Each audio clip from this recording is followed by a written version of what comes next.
Hello and welcome to another MarketMuse content strategy webinar in our series. I'm Jeff Coyle, co-founder and chief strategy officer for MarketMuse.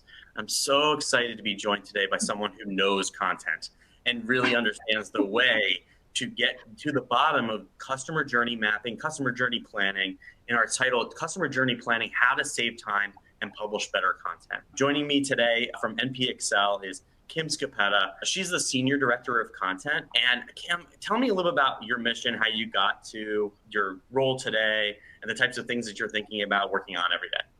Yeah, absolutely. So I think thinking about where I started to where I am today, right? I think the common theme that I've found in my career so far has been education, both in an academic sense and a non-traditional sense. The non-traditional applies more to today's conversation. But two of the previous companies I worked at were academic companies, right? One was for higher level learning, one was for K through 12, and I did in-house marketing. And I've always loved education, wanted to be a Spanish teacher, all that kind of stuff. When I transferred into my agency life and started working with clients, I realized it's all about education, right? Everything you're doing with the client day in and day out is not just producing deliverables and getting it in front of their desk. It's teaching them something, right? Because you can tell anyone, I'm the expert, we're the best, here's our metrics and reasons for that.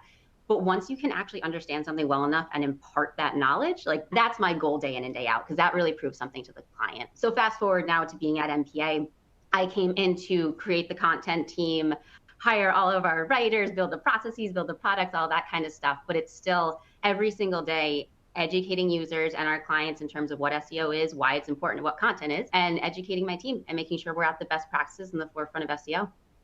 Building content team, I think everybody on this call probably can relate to that. From that experience, like speaking from experience, you did it for now one would consider to be an extremely elite team and fast growing.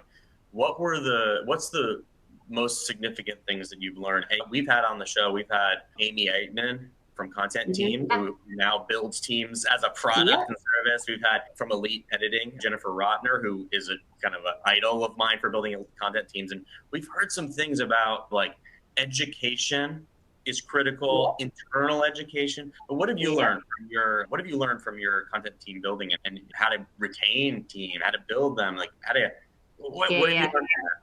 Yeah, let's start with the build part of it. I think the biggest piece I've learned is not one size fits all, right? Like I have read so many different articles about how X Place built their content team and all of that. It's learning what your company does, what the ins and outs are, and what works for you. Beta testing was a huge part of building the content team. Okay, we're going to try this thing. We're going to have a very set process for it. But if it doesn't work in 2 weeks, big deal. Let's go back and fix it and revisit it. So I think being flexible and nimble in terms of beta testing things and having a team that knows how to be flexible and nimble with that and not get too caught up in the minutia of the day-to-day. In terms of retention, personally with my content team, almost every day we're talking about professional development. Like right now you are writing and you're focusing on these things. What do you want to do next? What other SEO strategies do you want to learn? Like it's always talking about what their next steps are and how they can better master their craft. SEO changes every single day. Our writers need to change every single day. So again, having writers who are open to that flexibility and just having open conversations with them is how you retain a great team. It's so different at an agency versus an in-house team versus B2B SaaS company. But the professional development is critical. What does that mean for an agency? And I think that's so critical. When I was an in-house at a company called Tech Target, a major publisher, B2B, we had about 250 sites. I used to joke around because it was about the time when, fortunately or unfortunately, I've been doing this about 24 years, but the first people started talking about the T-shaped marketer. Yeah. And I would say, I don't want you to be a T, I want you to be a square. Because I want you to know so much that you're going to get to that next point. And that was a kindling for that team. And I think that you do a really great job with that too. We're very aligned in that vision. So I love that. Absolutely. Talking about that part of it. So saving time, building better content. Commonly, there are some things that people think are must-haves. For a content team. What are those? I hate to call them pillars because it's like using a word we use for pillar content, but what are the milestones for building a content team that you must have? Is it, if you don't have briefs, you're not even starting? What are those things? Yeah, I mean, I think for building my team, it was kind of looking at what the end goal should be and then taking the steps back from there, right? So I came in and was like, okay, these are the products that we should be offering because we're a content SEO agency, right? This is what's important for the customer journey and intent and all of that. And then once we had the general idea set, splicing that off, like you were saying, once we had blogs, now we look at content briefs and blog outlines and how do we improve that process. So I think looking at the big picture and taking it down into small bites, understanding it's going to take time, right? That doesn't happen overnight, but also just focusing on process. Like I'm a very big process and organizational person. So as you're building these things out, documenting everything, making sure that you understand who is doing what. That way, as you bring on new team members as well, they have an easy place to reference. So I think all those pieces would really help in building a team. Nice. That's great. So process is critical as you're building the team. Yeah. Which you also said something that being having been in product management for large percentage of my career in computer science, and it's to say, and the early stages of MarketMuse, our first briefs were done by hand before we automated. The first content plans that we generated were all manual. So how do you productize a service creatively for an agency? Is the business supportive of that? I think a lot of people ask that question. And what do you look for in a processable service as well as a productizable service? What do you see, coming from your background, what do you see as the aspects of a signal that this is a good thing? We should be. Yeah, there's some general best practices with SEO, right? Like we should offer things like blogs, web copy, product description, all of that. But I think where we took it to the next level, or at least my personal goal as the content team lead, is making what's normally very subjective more objective, right? Because writers and content, especially when you're working with clients, they're going to have a lot of opinions, as they should, right? This is their brand and their baby that they're trusting us with. But I have tried to establish certain tools and processes on my team where we can objectively show, look, we're doing what's best for you. This is the best way we can go to try and get you results. So it's trying to take that subjectivity out of it, or at least leaving the subjectivity to the branding piece and letting the objectivity be driven by the results and the tools that we're using. And how does that manifest in your case? What information would best inform the writer in that process? Let's say, what information would you consider to be best practice in a content brief, and how does what you just described contribute to that? Because it feels like that may be part of that objective why.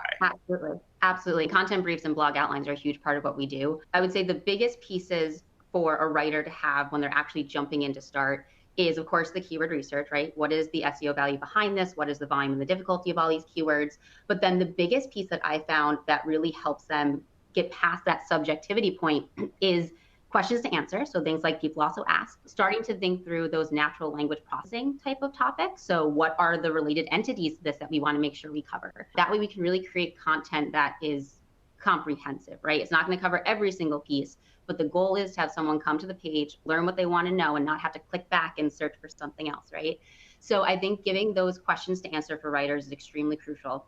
And then specifically from an agency perspective, from our clients, getting the industry terms and the unique point of view that client wants to share in a piece. I say it all the time to my clients, I will not pretend to be their industry expert, right? If they're apparel, if they're food, whatever, I'm not going to pretend that I live that day in and day out. I live SEO day in and day out, and that's why they hire us. So having a brief from them as well that goes through, okay, for this blog topic, the way that my industry talks about it is X, Y, and Z. And the way that my company views it is this unique way. So having a writer have both that and the questions to answer, they can marry the two and really create that double EAT experience to show the client's expertise and authority. I think that's worth restating and just repeat it back, because one thing that I've always said, part of the dream of MarketMuse is that subject matter experts will be the most important people in the room.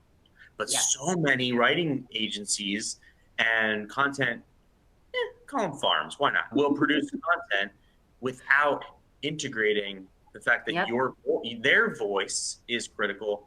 Then you have yours, and the juxtaposition of those two things is critical. And so I love the way you describe that. And great question. Why not? We've been our first question. John, thank you. Examples of subjective things you've turned objective. You've already said a few of them, right? It's about topics to include that come from what it means to be an expert on a topic. It's questions. But also, I know one of the things that you're like the basis of MarketMuse in 2015 was we want to make quality and comprehensiveness objective, right?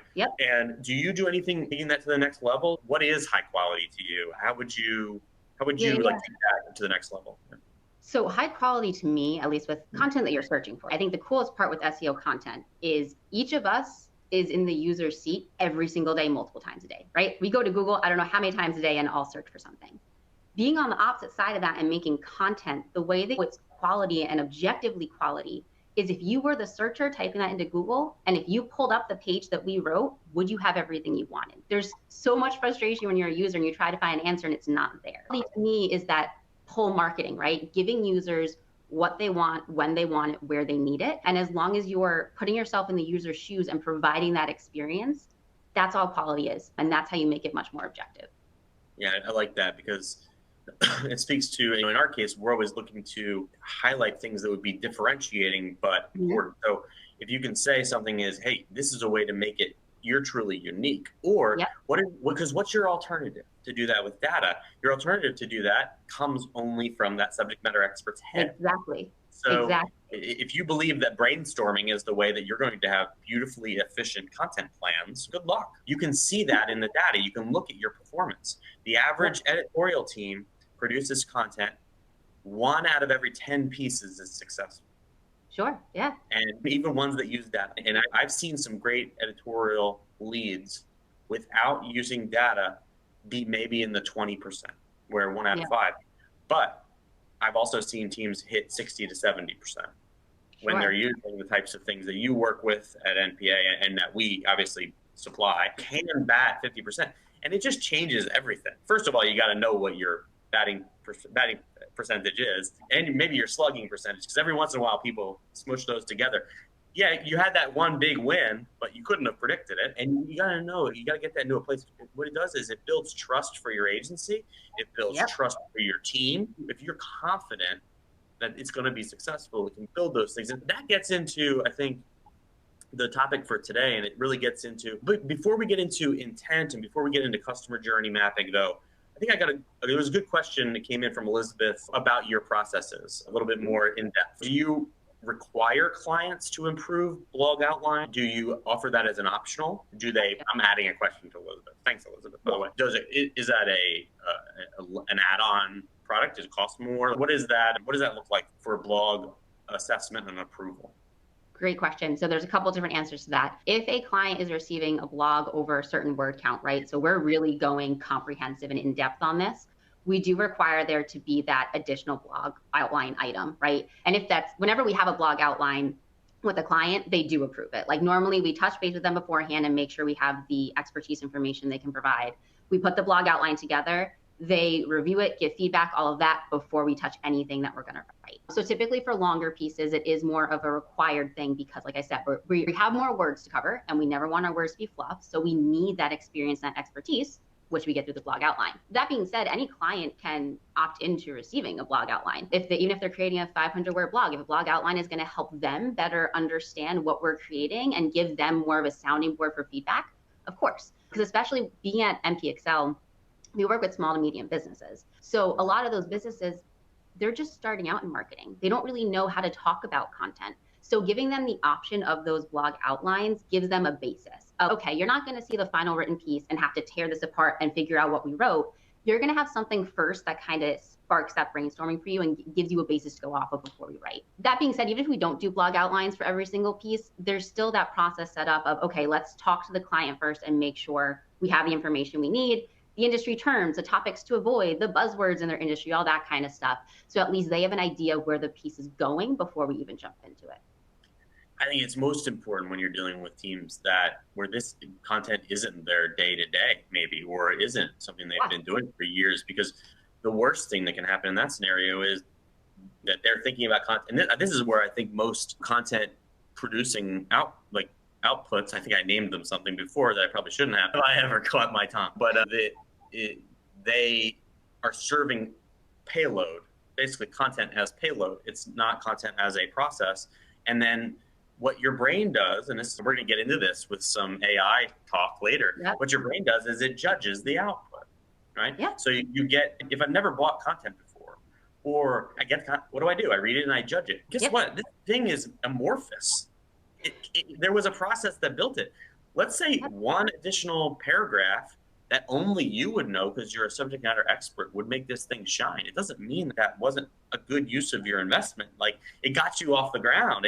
Adding that paragraph that only you could create maybe that could have come in that brief process earlier. So I love the question to a subject matter expert or SMB to say, what's something that only you know about this? Yep. What is your That's my experience here? favorite question for a brief. And then the clients, I have to give you stuff for the brief. Isn't that your job? And it's either going to come now or it's going to come in the form of subjective judgment of my product that I deliver to you. I'd rather have it now. You can bash it later, but I'd rather have it now. So all of those things, I love the way that you described it for taking that input. When you're building that outline or you have that process, how are you describing to the client the value of differentiation, the value of getting an intent match? How do you define? Because some people believe it's all about keywords. Yeah, I want this page to rank for. How do you get your keys out of this particular door lock? Should it just say that? How do you get the keys out of this master lock? You know,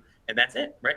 How do you explain intent? How do you explain differentiation in a way that just doesn't sound like you're trying to make your bill larger? Absolutely. And a big piece of that comes back to the education, right? And talking through a client's sales funnel and how different pieces of content with different intent are hitting different people at the funnel, right? Like I said, that pull marketing. We're trying to reach users where they're at right now. So if someone comes to Google and they're searching a question of like, how do I get a key out of this lock? They don't want to be sold your company right now or your product. They want an answer. So that informational piece, very top of funnel, that's your blog content, right? Once you go a little bit lower and you get into more that transactional commercial intent, that's more so your web copy and your product descriptions, where your unique selling point comes out, you show who you are compared to your competitors, that kind of stuff. So it's that education piece of showing clients you want to take care of your potential customers from the top down. The first time they find you on your blog, they might not be in the market at all for who you are or what you do, and that's fine. The point is taking care of them from the beginning, getting that brand awareness, and then eventually you're going to nurture them down the funnel because they'll remember you, come back to you because you already built that trust. You met them where they were at that time. I had the pleasure of working with Drew McClellan. He runs an agency awareness company. I think my quote, he sent me a quote in a frame that I had from his podcast that said, "You don't deserve to be there at the bottom of the funnel if you weren't there at the top of the funnel." Yeah. That's something that I say it all the time on this specific topic. And so what I've expanded that over the years, though, to say, you also might need to be there on the post-purchase funnel. Yeah. Do you ever have those discussions with clients? Because I think that people, if you're selling a product, like if you're in e-commerce, they get that reviews are important. They don't know what to do with that knowledge. And they don't get that support's important. They don't get that understanding how to pull the key out of the lock was something important. So how do you get them to maybe want to invest in parts of the customer journey that have historically maybe not been investable or invested in their company? Yeah. I think, again, all comes back to taking care of your customer. I think any company, no matter what company you are, if you're B2C, B2B, whatever, your goal is to create the best experience. You only look at the experience from top of funnel to sales opportunity.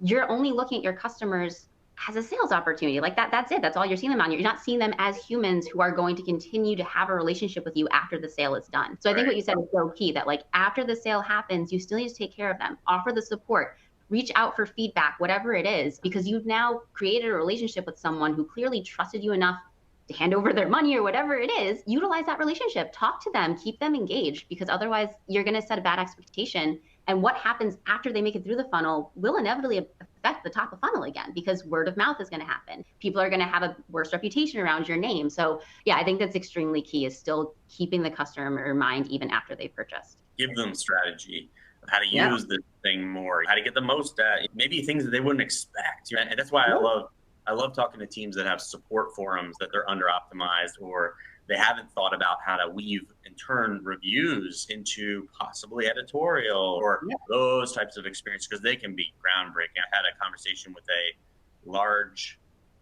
consumer goods compass recently, and I told them, I said, the one thing that's the problem is these 12 publishers are guiding the narrative about your product and you're not. So when people are searching for this product blank for blank, right? They're getting that education from these 12 key publishers, frankly owned by 3 conglomerates, and you're not there. You're not even part of it. You could be part of it. And that discussion really resonated with them. Oh my gosh, yeah, I don't want my thing up against this other thing as the first experience with somebody shopping for this product. I think that I'm abstracting this, but you get what I'm saying, is to say, if I'm looking for hubcaps for my Subaru, right? Subaru probably has a really good, should have some input there, and all the best aftermarket professionals. Yep. Wirecutter may be able to compare those things, but should Wirecutter be the only source of information on that? Probably not. You're the source. Why not inform the client's experience? Great question about SMEs. This actually does, by the way, Vivek, thank you for the question. And so far, Carl, Elizabeth, John, thank you so much for questions. Vivek, great question. I'm going to change Vivek's question into a 3-part question, because that's what I did. All right, the first question from Vivek. This is from him, and then I'll add the others. Vivek, what stage and to what level do you loop in SMEs from the client in the content creation process? Okay, before you answer that, the 2 other questions that I'm going to add on, because I just want to know, is many agencies who produce content have changed their business models of late to basically promote the fact that they have SMEs on staff, or that they will recruit SMEs as part of this buying process. Okay. Sure. First of all, is that part of you? Is that part of what you all do? Is that not part of, and then why? So the first question from Vivek is the client side SMEs, when are they involved? And the second would be like, have you made a decision there? Is that, Both great questions. So the first one, in terms of when the SME interview happens in the editorial process, it's right at the beginning, right? Like, we do the keyword research, we look at the type of topics that we would want to cover, the people also ask, that kind of stuff. And then we sit down with our client or whoever the SME is at their company and talk through specific questions. We come to every interview fully prepared. Okay, this is the topic we have in mind. These are the associated topics we want to touch on. Here's the questions we need to gather. We sit down with the SME, and then either from there we do a blog outline, or we go straight to writing, depending on the different process. But it really happens early in the process, right after we've done the keyword research, because you can't write anything without that unique point of view, which I think then feeds in, Jeff, to your second part of the question. We don't have on our team SMEs for particular industries or things like that. And the reason for it goes back to what I said earlier, where I don't think that anybody can be an SME in apparel and write for any apparel company, because every single apparel company is going to have a different point of view, right? Like, they're going to have a different way that they want to talk about themselves, or a different opinion on things. I would rather have a team of writers who can be nimble and understand what a client is saying and get who they are and absorb that. So I think it's less about having SMEs dedicated to industries or anything like that. It's about being able to listen to an SME, internalize it, and produce what they're looking for, because every single client is going to be different. Awesome. I think that's the Thunderdome of 2023 and 2024 for content. It's your stance and that other stance. And I think if you're not having that discussion with your agency of which side are you on, or maybe they don't even consider either of those things important. Sure. If they don't consider either of those things important, go run for the Sierra Nevada. Just run. And if they haven't picked a lane on that, those 2 things, one is empathy, the other one is we'll source the expertise, and then you'll vet it. I've read a lot about the growth of bylining as a service and things like that, right? All of those things are relevant, right? You've got to make the decision for you, like which is perfect. I think when you have a specialized industry, you have a lot of brand and voice style guides internally, you have a lot of SMEs that are available. I think that all should change your decision, and that would be where I would be looking to someone like you as like the dream onboarding person. But Vivek, awesome question, and I'm glad that it spurred that other question that I think is tremendously relevant. Okay, tough question, right? Gaps in the customer journey. Yes. We talked about a few common ones, right? Yep. What I've seen and what I don't like, right, is when I see a proposal. I see a proposal from an agency, and the customer's name could be plugged in as if it was Mad Libs, right? And it's often because SEOs have commonly identified that everyone has the same pain points, right?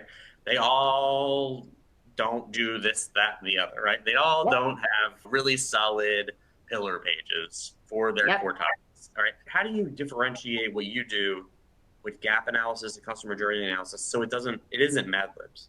Because I know that's not what you do, but I have, as recently as today, I saw a proposal. A person that's just about to be a client said, "Hey, I got this proposal to do this," and it could have been this company, or it could have been Airwick air fresheners, and they Sure. are in the sports management business. So it might as well have been from anyone. So how do you differentiate that? And does customer journey gap analysis play a part in that? Oh, absolutely. I think the biggest way that at least my team goes about analyzing the customer journey and where the gaps are is identifying the content gaps, right? So again, looking at when you search on Google, the top results that come up, we need to cover all of that. But then what isn't being covered? What is that gap there? What, if you were a user sitting down, what's a different perspective that you would want? So I think that's more so how we go about the gaps in the customer journey, is looking at the gaps in content, but then also seeing inside a client site, like, where are people churning, and what does that tell us about where we're missing something? Does that mean that if they're coming to the page and they're bouncing off very quickly, not that bounce rate is the end all be all, obviously, of metrics, but if they're leaving the site very quickly, did we not answer their question? Did we not give them everything they needed? Is it something about the quality? If they come to a web page or a product page, but then they don't add something to a cart or check out, what did we miss? Did we not add enough unique selling propositions? Did we miss a linking opportunity? Whatever it is, looking and seeing how our content's performing and where we're seeing the results that we weren't hoping for, aren't as close as we were hoping for, and just pivoting. Do we need to refresh the content? Do we need to rethink a linking strategy, whatever it is? Because again, the whole goal is giving the customer what they want, where they are. Wouldn't it be great if there was a software solution that gave you on-demand site-level gap analysis and linking analysis? Okay, we'll go back to that in a minute. If you're not using MarketMuse to do what was just described and understand where you have strengths and weaknesses and gaps, that just lines it up. It's the way you differentiate your proposals. Come on, that's one of those situations where those aha moments. Site level cluster analysis is so critical. I was just speaking with a client a minute ago, right before our call. I brought it up on our pre-show, making sure our technology worked prep. And I was like, yeah, this page is a one page that you have, and all the support cluster is all super weak and not about this. And she was like, those pages aren't really about this, right? And I'm like, yeah, we have to build that cluster up. We've got to continuously build it. We got to build it across the buyer journey. It's hard. It's so hard to do that. And it's even harder to do it without the data. And so I'm not normally in that promotion mode. As you described it, I'm like, yeah, you're right. That's the way you get there. So I love that. And so in that proposal, the way to differentiate is to truly exhibit signals for that prospective client, or maybe it's an internal document where you're trying to sell. We need to invest in content at the awareness phase, consideration, purchase, post-purchase troubleshooting, a post-purchase champion development for existing happy clients so they become referrals. Let's make that business case to build that content through some data about existing coverage, about no links, about exits. Oh, they brought that one up. I love that you brought up the exits and bounces. Oh yeah, you've nailed it. This is like a primer for how to get a content budget approved. Oh, absolutely. I mean, what you just described. That's it. I love it. So I'm going to trick question this right after we answer from Matt Bell. Matt Bell, I don't know if I know Matt Bell, but it's a great name. He's got the 8 letters total in his name. Building on that last point from we were talking about SMEs. Yes. What is a better term to use than subject matter expert? Since we're talking about someone who can express the company's unique opinions, not just demonstrate expertise on the subject, which we seem to be equating to product knowledge and experience, selecting or recommending a particular solution. What a great question. I'll give you the parallel in software. So I was in B2B tech and selling leads to software companies for 15 years, was it millions and mega millions of leads. I'll tell you what, Matt's got a point there, because it's that internal expert. What types of experts? And then think about one person we would use for this ages ago was somebody who was an expert in software selection, requirements gathering, because they knew the purchasing process. So I think Matt's on to something, right? Should we be finding experts at each stage of the buy cycle? Yeah, that's what I was just going to say. I mentioned it briefly before. Our SME interviews are either with our client or someone else at their company. We don't always have the same person, our main point of contact, as our SME in the interview. It depends on what we're writing. If we're writing a product description or web copy, we're going to ask our client to find someone on their product team that we can talk to, so we can really understand the ins and outs of their product and what the unique propositions are there. If we're writing blog copy, we more so might want to talk to the marketing team or their branding team, but maybe also loop in the product team. That way we can have a different point of view. So I wouldn't use SME as a blanket term because expert can mean different things. You need to talk to the person who has the expert in what you're writing in at that time. I think we're on to something. That's a missing piece in like the web. I think it's a missing piece everywhere. I just naturally do it. I just naturally find the right person, Matt. So the product person, middle funnel, the CX persons for your post purchase, your onboarding, and your champion copy. But I think you do need to designate that. I think SMA is too bold. And I like that we're talking about customer journey planning because it's SME, the SME customer journey stage matrix. Yeah, that's pretty cool. They probably source the right team instead of you just getting handed off to the person that thinks they know everything or the head editor or something like that. I think that's a great add-on and really a brilliant added value to this discussion. So thanks, Matt. So that gets us to some other topics that relate to customer journey planning and expertise. And that gets into ways that you've accelerated those workflows internally. And how have you brought that to the customer? What are the ways that you've had that manifest? Because, and this is actually a conversation I had yesterday. It probably sounds like I've had lots of conversations, but everything I'm saying is actually true. Everyone does. I'm constantly talking about content and SEO. I had this conversation yesterday. She may be listening on this thing, but I'll make it ambiguous. I was saying the creation aspect, right? How do you get someone to value the fact that there's a process?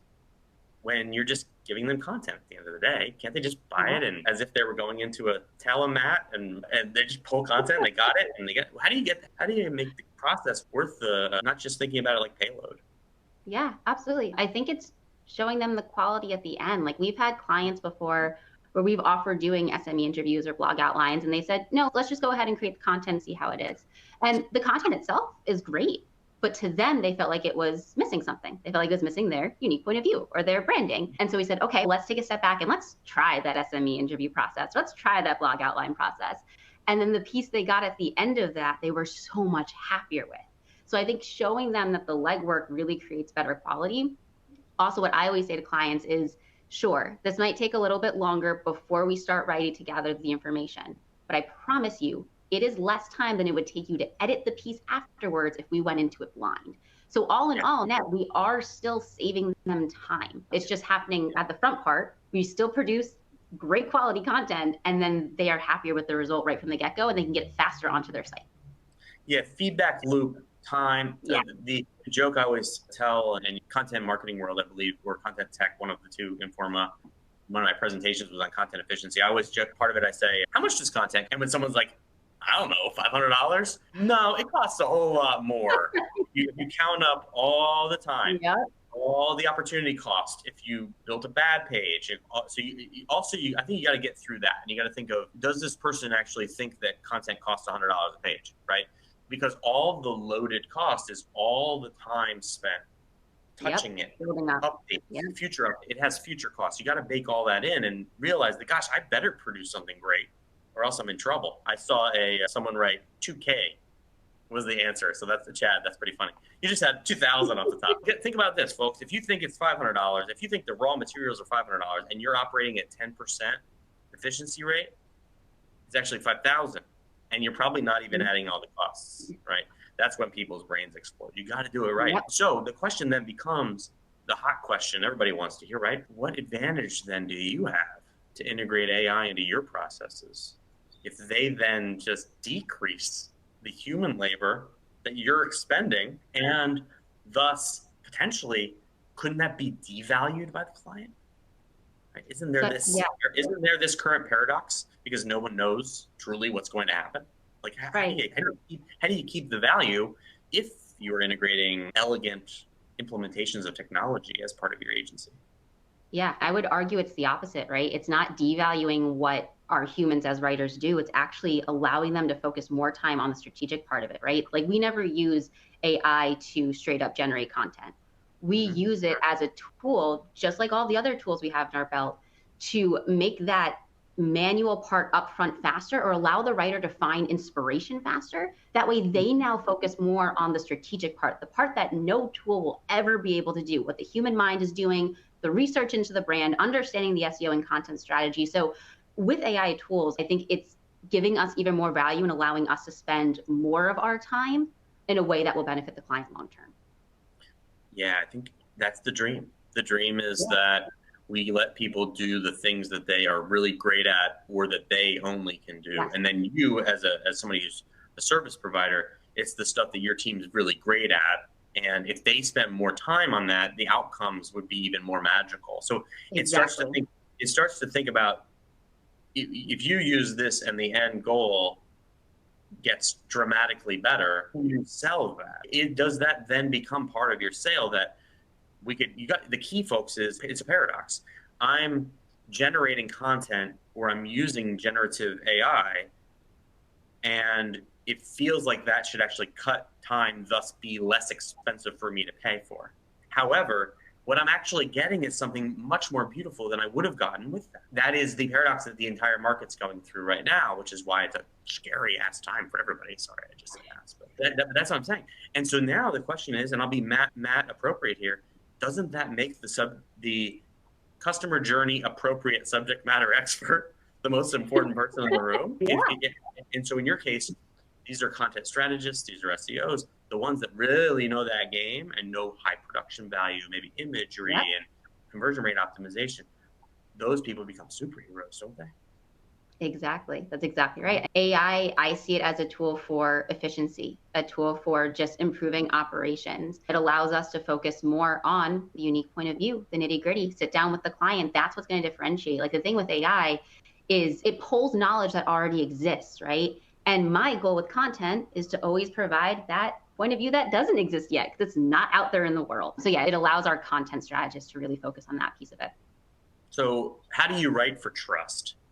Right? When you're using these solutions. And I'll just ask it that way. Let me ask that first question, and then I have some follow-ups that kind of get into kind of ethics and things like that. But how do you write for trust? How do you generate for trust? Is it just humans, or how do you do that? Yeah, I think with using things like AI, that's why I would never recommend, and my company definitely does not do it, is using AI to just straight up generate the content, right? Mm-hmm. We don't even really use it for research, because a lot of times, as we've seen with things like ChatGPT, the research is inaccurate, right? So anytime you are using AI to help with efficiency, whether that is for inspiration or blog structuring or FAQs, whatever, vetting it extremely well. And not only vetting it from a content strategist perspective, but also having that subject matter expert vet it and make sure, yes, this is the correct information. Like, we still do, all of our research is done to journalistic standards. That does not include AI. That is still the human touch going in and making sure that we are researching things that are accurate and trustworthy. And I think it also comes back to the experience part of it, where, like I said at the beginning, you can tell someone all day long, I'm the expert. But until you prove it to them, it means nothing, right? So if you're writing a piece and it doesn't have that experience piece of it that is so unique to humans, you're not going to gain someone's trust. And if you even have one incorrect data point or things like that, you're going to lose trust immediately, right? There's so many times my team has played with ChatGPT, asking it questions about a historical figure or something we know really well, right? And it'll pull a bio, and so much of it is incorrect. And we know that because we know that historical figure so well, right? And we immediately lost trust in it, right? And that's the same thing. If someone came to your site and saw that incorrect information, you're going to lose their trust immediately. Right. And that's the square peg, round hole discussion. And because AI can absolutely be used to fast track keyword research. There's a software product that you know of that does that, right? And training AI in particular ways and using, but you don't just use the first thing. The challenge we're having in the market is that people are equating the term AI to large language models and thinking that's what that is. But it's actually, in many cases, the example you use of the historical figure isn't a good use of the software. It's just that people are using it because it's producing like logical, it's passing a Turing test. It doesn't mean that it's right. I joke around that people shouldn't be going, hey, pointing it and judging it, but I do myself.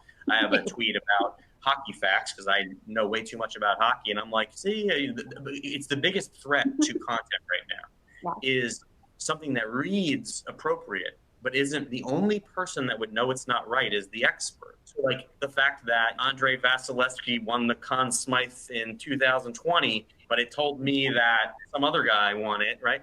The problem is the person who's seeking that information doesn't know the answer, That's why they're seeking it. So the fact Yeah. is that they're the most vulnerable. So this problem is you could be serving content to the most vulnerable population, the person that's looking for the answer. And it's this That's the other dangerous, part. Yeah. dangerous cycle. And if you do it wrong, you're dead. You've seen Yep. it all over. The company's putting in, you can go, by the way, what's the prompt on the bottom of ChatGPT? It says regenerate. Yeah. Go search for that. People just cutting and pasting. Actually, regenerate response. Oh, it's so regenerate response, and people are just cutting and pasting it, and it's just gonna bite you. It's such a disaster. But I love the way you described it. So, how do you address these risks internally, and how do you make sure that you're not part of the problem? Yeah. Internally, I don't see it as a risk. We've set up our AI tools to all work synergistically and have a different piece that they're helping us with in terms of operation, things like that. My team, they've seen firsthand what AI can and cannot do, and we have had extensive training on it. And they know where in the process certain tools help. And I think what's really helped for my team is they, especially with things like ChatGPT, they view it as a sounding board. Right? I think a lot of times writers, their job can feel very siloed. They sit down at a computer and they have a blank page and they're the one who has to write.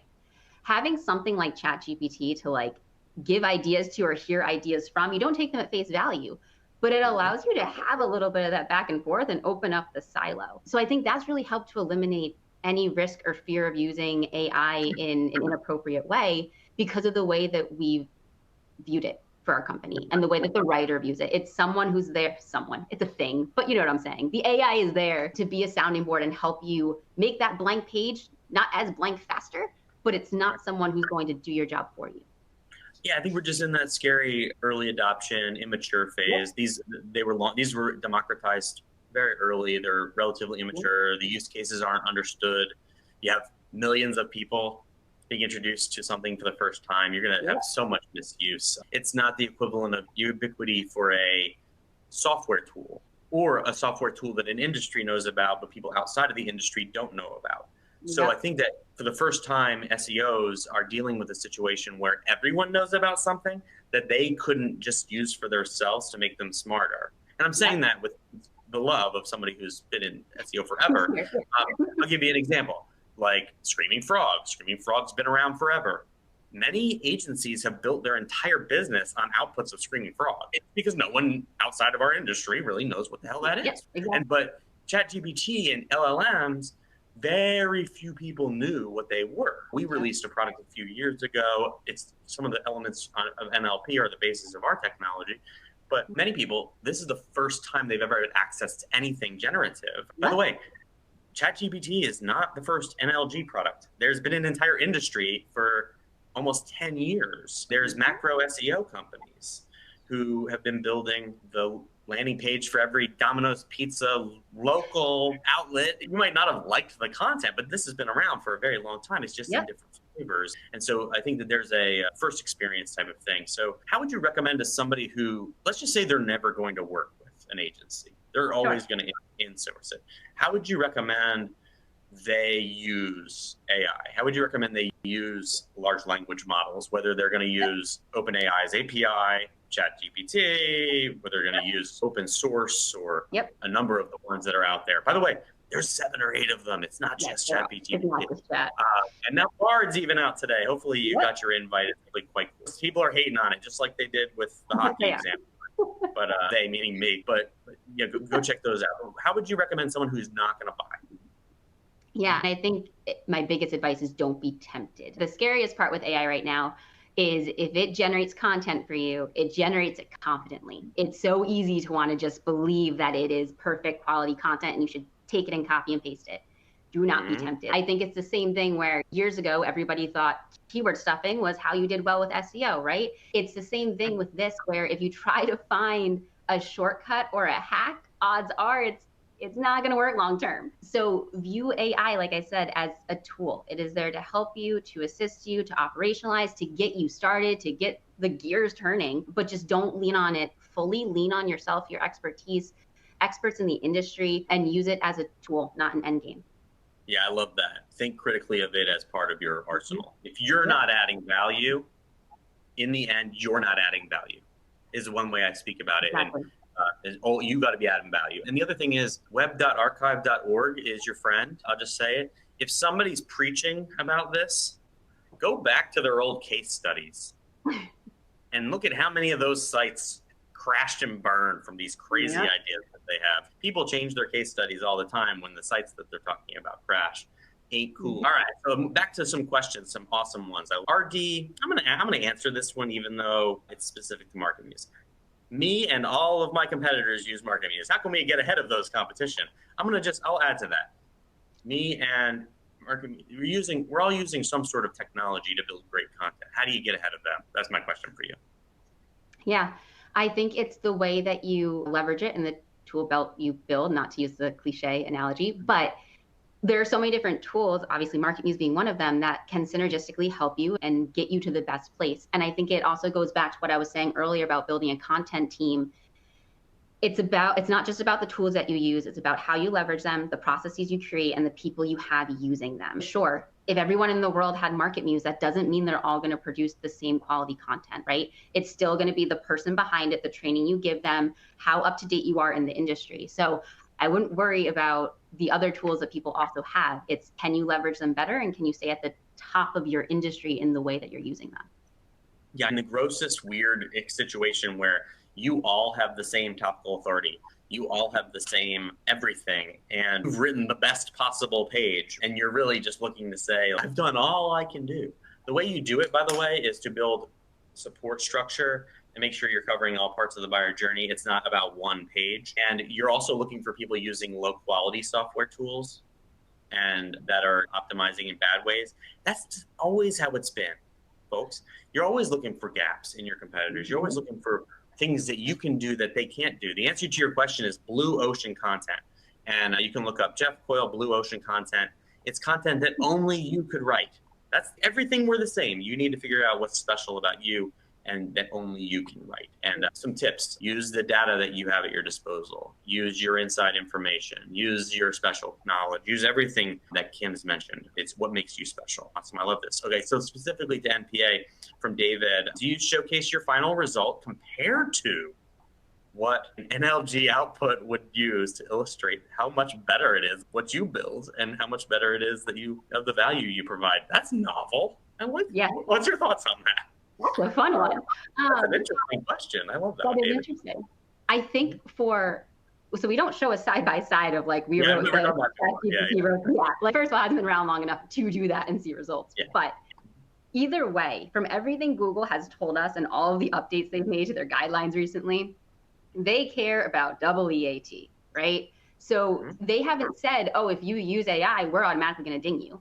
They say if you don't show expertise, experience, authority, and trust, that's where you're not doing a good job. Right. So I think it's more so for our clients, not necessarily showing them this was AI generated, this is what we did, look at the difference in how it performed. It's okay, the AI would have produced something that was based on information already out there, but it's not going to have the double EAT, and that is what Google cares about. So that's why we're going to get you the results, because Google wants to see the content that we're creating. Yeah, Google, it might have produced something that it wouldn't have exhibited expertise, and it wouldn't have exhibited that it's coming from your voice and it comes from experience, and it most likely won't exhibit expertise, and it could be even worse. So I think that's a great question. It's pretty novel thought, though. It might be interesting to consider processes like that. I'm going to do lightning round. Matt, top of funnel and conversion, and briefly both post-purchase. What tips do you have for generating content, or not generating, I think you mean building and selling, that promotes advocacy by loyal customers?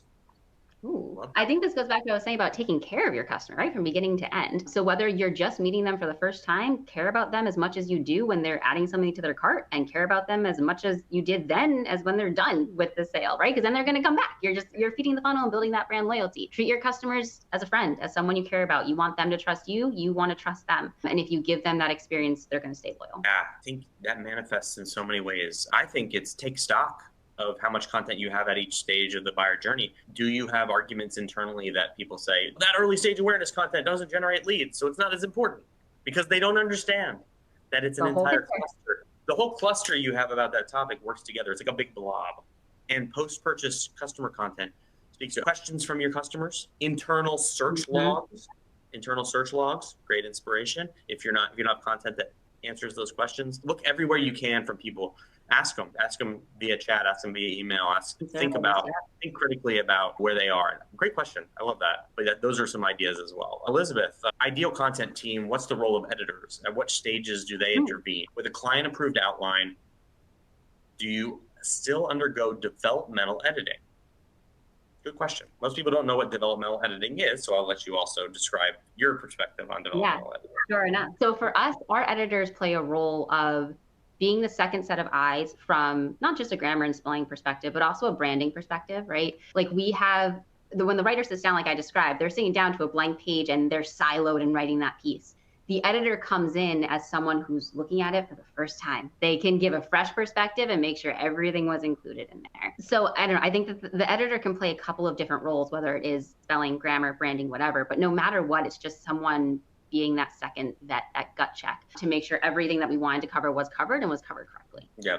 So developmental edit, my definition would be, and I don't know Elizabeth's definition, would be where we're actually critiquing the page, where the application of the brief, where when you have an approved brief, some writing teams will say they can bypass the development edit. My goal always is to say, I want as little of it. I know I've done my job perfectly if there's no developmental edit, but so do you incorporate a developmental edit even when you have an approved brief, or what are your thoughts? It'll depend, which I know is the worst answer to give, but it will depend on the client and the industry that we're working in, and based off how much feedback we've gotten on the outline and things like that. So it varies case to case. And I think with internally at a company, that's something you need to decide upon if it's going to be a step or not in your process. No, I think that is step to step. I think you're right. I think it depends. Do you have bylining, expert medically review, legal review? Yeah. I think it all goes into that as well. So I've seen that being the right answer as it being depends. Just, I would think the closer you are of touching someone's pocketbook or your money or your life, that the more developmental in it, that should be part of your process. All right, so we have amazingly hit the end of time. This has been such a fun conversation. I've already gotten blown up on Twitter. Someone said the best way you can attract customers to the post-purchase troubleshooting, to the question, or post-purchase and customer stuff, is to do webinars with your clients. Ha ha, funny. Johnny, see, you're pretty funny. He's a SEO of 20 years who loves to make fun of me on Twitter during webinars. Good buddy of mine. Kim, get in touch with her on LinkedIn, Scoppetta, at Scoppetta. Are you on any other social media? I'll see LinkedIn, Instagram's there. Go for it. Okay. You'll see a lot of my fitness instructing, but that's fine. I'm on Twitter a lot, Jeffrey_Coyle. We also get out your phones, have a QR code to go to NP Digital, book a call, custom strategy review from you, your team, and a couple of the teams I know that provide those. You do such a great job and such a thoughtful discussion. Thank you so much today. I'm already getting blown up about kind of some of the processes you've discussed. And Kim, it couldn't have really been a better chat about these things, about telling the story of expertise and touching on all the aspects of the customer journey. So I'll give you last word, but thank you, everybody. Yeah, no, thank you so much, Jeff. Thank you, everybody, for your questions. This has been so much fun, and I really appreciate it.